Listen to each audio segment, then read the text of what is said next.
شروع اللہ کا نام لے کر جو بڑا مہربان نہایت رحم والا ہے۔ جب واقع ہونے والی واقع ہو جائے گی، اس کے واقع ہونے میں کچھ جھوٹ نہیں، کسی کو پست کرنے کسی کو بلند کرنے والی۔ جب زمین بھونچال سے لرزنے لگے اور پہاڑ ٹوٹ کر ریزہ ریزہ ہو جائیں، پھر غبار ہو کر اڑنے لگیں گے، اور تم لوگ 3 قسم کے ہو جاؤ گے، تو داہنے ہاتھ والے کیا کہنے داہنے ہاتھ والوں کے، اور بائیں ہاتھ والے افسوس بائیں ہاتھ والے کیا ہی برے ہیں، اور جو آگے بڑھنے والے ہیں ان کا کیا کہنا، وہ آگے ہی بڑھنے والے ہیں، وہی اللہ کے مقرب ہیں۔ نعمت کی بہشتوں میں وہ بہت سے تو پہلے کے لوگوں میں سے ہوں گے اور تھوڑے سے بعد والوں میں سے، لال و یاقوت وغیرہ سے جڑاؤ تختوں پر آمنے سامنے تکیہ لگائے ہوئے بیٹھے ہوں گے۔ نوجوان خدمت گزار جو ہمیشہ ایک ہی حالت میں رہیں گے ان کے آس پاس پھریں گے، یعنی آپ خورے اور آفتابے اور صاف شراب کے جام لے لے کر۔ اس سے نہ تو سر میں درد ہوگا اور نہ ان کی عقلیں زائل ہوں گی، اور میوے جس طرح کے ان کو پسند ہوں، اور پرندوں کا گوشت جس قسم کا ان کا جی چاہے، اور بڑی بڑی آنکھوں والی حوریں جیسے حفاظت سے رکھے ہوئے آبدار موتی۔ یہ ان کے اعمال کا بدلہ ہے جو وہ کرتے تھے۔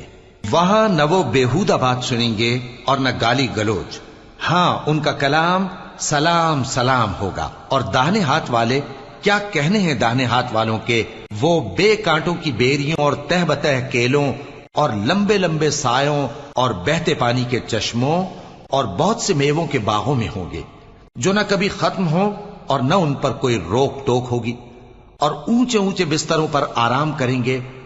ہم نے ہی ان حوروں کو پیدا کیا تو ان کو کنواری بنایا، اور شوہروں کی پیاری اور ہم عمر، یعنی داہنے ہاتھ والوں کے لیے۔ یہ بہت سے تو پہلے کے لوگوں میں سے ہوں گے اور بہت سے بعد والوں میں سے، اور بائیں ہاتھ والے افسوس بائیں ہاتھ والے کیا ہی عذاب میں ہوں گے، یعنی دوزخ کی لپٹ اور کھولتے ہوئے پانی میں، اور سیاہ دھوئیں کے سائے میں جو نہ ٹھنڈا ہوگا اور نہ خوشنما۔ یہ لوگ اس سے پہلے عیش میں پڑے ہوئے تھے اور بڑے گناہ یعنی کفر پر اڑے ہوئے تھے، اور کہا کرتے تھے کہ بھلا جب ہم مر گئے اور مٹی ہو گئے اور ہڈیاں ہی ہڈیاں ہو گئے تو کیا ہمیں پھر اٹھنا ہوگا، اور کیا ہمارے اگلے باپ دادا کو بھی؟ کہہ دو کہ بے شک پہلے اور بعد والے سب ایک روز مقرر کے وقت پر جمع کیے جائیں گے۔ پھر تمہیں جھٹلانے والے گمراہ ہو تھوہر کے درخت سے کھاؤ گے، پھر اسی سے پیٹ بھرو گے، پھر اس پر کھولتا ہوا پانی پیو گے، پھر پیو گے بھی اس طرح جیسے پیاسے اونٹ پیتے ہیں۔ انصاف کے دن یہ ان کی ضیافت ہوگی۔ ہم نے تم کو پہلی بار بھی تو پیدا کیا ہے، تو تم دوبارہ اٹھنے کو کیوں سچ نہیں سمجھتے؟ دیکھو تو کہ جس نطفے کو تم ڈالتے ہو، کیا تم اس سے انسان کو بناتے ہو یا ہم بناتے ہیں؟ ہم نے تمہارے لیے موت کو مقرر کر دیا ہے، اور ہم اس بات سے عاجز نہیں کہ تمہاری طرح کے اور لوگ تمہاری جگہ لے آئیں اور تم کو ایسے عالم میں جس کو تم نہیں جانتے پیدا کر دیں۔ اور تم نے پہلی پیدائش تو جان ہی لی ہے، پھر تم سوچتے کیوں نہیں؟ بھلا دیکھو تو کہ جو کچھ تم بوتے ہو تو کیا تم اسے اگاتے ہو یا ہم اگاتے ہیں؟ اگر ہم چاہیں تو اسے چورا چورا کر دیں، سو تم باتیں بناتے رہ جاؤ کہ ہائے ہم تو تاوان میں پھنس گئے، بلکہ ہم بے نصیب رہ گئے۔ بھلا دیکھو تو کہ جو پانی تم پیتے ہو کیا تم نے اس کو بادل سے نازل کیا ہے یا ہم نازل کرتے ہیں؟ اگر ہم چاہیں تو ہم اسے کھاری کر دیں، پھر تم شکر کیوں نہیں کرتے؟ بھلا دیکھو تو جو آگ تم درخت سے نکالتے ہو کیا تم نے اس کے درخت کو پیدا کیا ہے یا ہم پیدا کرتے ہیں؟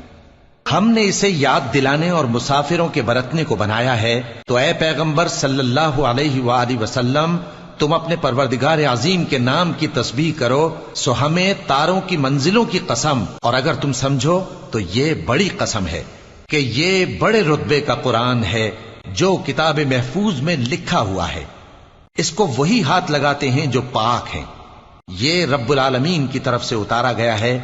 کیا تم اس کلام کے ماننے میں دیر کرتے ہو اور اپنا وظیفہ یہ بناتے ہو کہ اسے جھٹلاتے رہتے ہو؟